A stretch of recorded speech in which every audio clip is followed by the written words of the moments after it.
If we were to ask you right now, which audience is larger, what would your response be? Today, Enes and I will shed some light on the seemingly simple question and answer why Trump's team thinks that he had the largest audience ever. Based on the paper, When Fiction Trumps Truth, what post-truth and alternative facts mean for management studies, we will analyze how alternative facts and post-truth function and what they might implicate for future research in management. The paper was written by Eric Knight and Haridimos Tsoukas. Eric Knight is an honorary professor of strategic management at the University of Sydney Business School. His research interests lie at the intersection of strategy practice and process in complex organizational context. Haridimos Tsoukas holds the position of the Columbia Ship Management Professor of Strategic Management at the University of Cyprus and is a Distinguished Research Environment Professor of Organization Studies at Warwick Business School. Among his research fields are organization, ethical decision-making, philosophy, and organization studies. The paper was published in 2019 in Volume 40, Number 2 of Organization Studies, a highly rated journal that publishes theoretical and empirical research with the aim of promoting the understanding of organizations.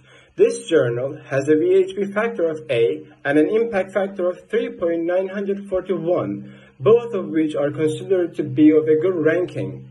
Also, our paper has already been cited 28 times, according to Google Scholar. The article can be identified as a conceptual theoretical essay and is structured as follows. The authors begin with a brief introduction to the topic and its relevance in today's world.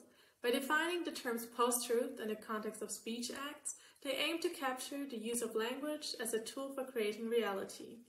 They then elaborate alternative facts and the fragmentation of language games under the condition of multimodal communication.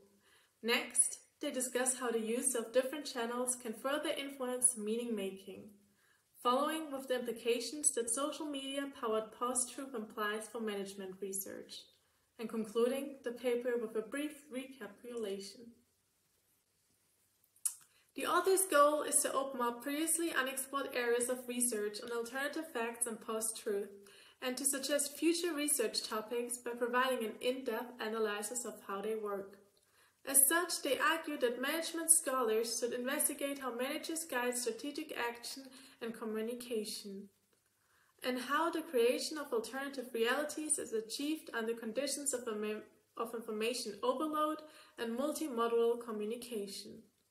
Given the rise of alternative facts and the influence of social media on shaping what people see as facts and truth, this topic is of increasing interest. Post-truth refers to a situation in which objective facts have less influence on the formation of public opinion than appeals to emotions and personal belief. In regard to this, speech acts describe how language gets used to do certain things and how it can influence particular outcomes. There are locutionary acts, which are the actual expression themselves and their ostensible meaning. Illocutionary acts are the intention motivating the expression, and perlocutionary acts is the consequences of these acts. The statement that X number of people gather on the National Mall on 20 January 2017 is a brute fact. It is based on the correspondent theory of truth, but facts can be seen as hybrid entities, meaning that the assertability of statements include both physical stimuli and our choice of response to such stimuli. For something to be, it must refer to something in the context of a world of practice.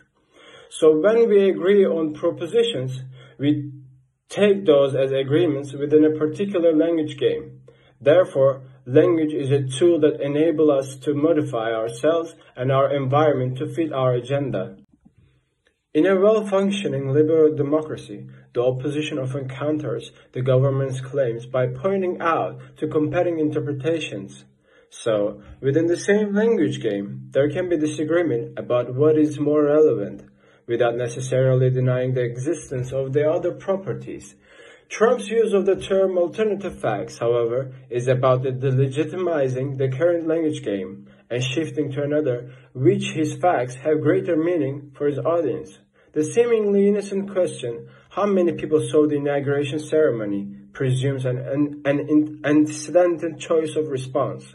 By saying he is running war with the media, he turns from the traditional language game of political competition to a war-like language game. His goal is to provide an alternative reality to what the media projects. But when political interlocutors argue over a seemingly brute fact like the size of an inauguration, it reveals that the language game of politics has taken a new turn and become divisively opportunistic and self-serving, and that different statements can be true in the same situation because the words can be used differently. Adding to that, Trump's communication strategies coincide with a range of communication technologies that allow language games to be played across different modalities, including newspaper, television, social media, rallies, and beyond. Thus, different modes of communication can give different illusionary force to the alternative ways in which a statement can be true. Hence, each technology or mode of communication offers its own advantages, as switching between multiple modes of communication sharpens the opportunity for language games. As Trump's post-inauguration communication strategy demonstrates, control over the means of meaning production is valuable. For this reason, Twitter is useful for Trump because it gives him control over timing, phraseology, context, and response. By changing the language game of politics, he creates a new game, motivated by conservative reasons and enabled by new technological means of meaning production, enhanced by social media networks, direct messaging, and multimodal techniques. This reminds us that even the hardest facts are hard not because they match the world as it is, but because they are an artifact produced by our choice of language game. Social media-powered post-truth claims and alternative facts offer implications for future management research. Using Greenpeace versus Shell as an example, the authors showed that the rules of strategic competition are changing, from a resource-based model to one in which reputation and image management are increasingly important. However, regulatory oversight is needed to ensure that speech games are played in ways that maintain an appropriate level of trust. Future research could examine how truth claims are established between organizations in competitive contexts. Such studies could also question who wins when commonly accepted understandings of language games erode to the point where fact creation is possible for everyone. At the same time, there are also potentially positive outcomes, like challenging established powers. Moving forward, management scholars should focus more on how social media enables multiple ways of making meaning and opens up new forms of power relations that affect dynamics between companies or organizations as well as within organizations themselves. Also, we should examine more closely how managers actually use multimodal communication. Future studies could elaborate, for example, how Trump's behavior plays out in corporate practice and how his multimodal presence helped him build an image of success, resulting in strategic advantages. Studies could also explore the impact of new combinations of semiotic practices or extreme cases of success or failure. Especially management issues that challenge visualization, such as social inclusion and diversity in the workplace, portray intriguing battles over what is truth and what is alternative facts. To put it in a nutshell, what we take to be facts and truth depends heavily on the language games we participate in. To fix a language game we don't confide in, we need to create more trust, not better facts.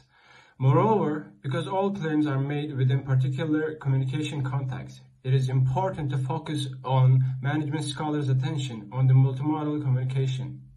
investigating how different modes engage new audiences to overthrow established power relations in and around organization offers new opportunities for management research. See you in next class Thursday. Thank you for listening.